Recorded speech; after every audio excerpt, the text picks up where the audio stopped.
Një valë e fuqishme të nxehtë pritet të godasë Italinë dhe rajonin, përfshirë edhe Shqipërinë gjatë javës që vjen. Sipas të dhënave meteorologjike, një anticiklon i fuqishëm do të pozicionohet mbi gabishkun italian, duke sjellë rritje të ndjeshme temperaturash nga jugu në veri të vendit.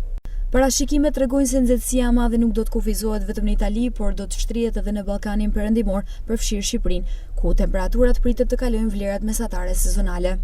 Moti përvolues do të përfshijë thuajse gjithë territorin, ndërsa vetëm zonat alpine dhe lartësitë malore mund të përjetojnë një freski relative. Sinoptikanet paralajmërojnë se kjo situatë mund sjellë ditë me temperatura mbi 35 gradë Celsius në disa qytete të Shqipërisë, sidomos në zonat e ulta dhe ato pranë Bregdetit. Gjithashtu rekomandohet kujdesi i shtuar për grupet e ndjeshme ndaj nxehtësisë, si të moshuarit dhe fëmijët, si dhe shmangja e ekspozimit të zgjatur në diell gjatë orëve të pikut. Valet e nxehtësisë si kjo që pritet të godasë vendin janë gjithnjë më të shpeshta, si pasojë ndryshimeve klimatike, çka bën të nevojshme marrjen e masave mbrojtëse nga qytetarët dhe institucionet.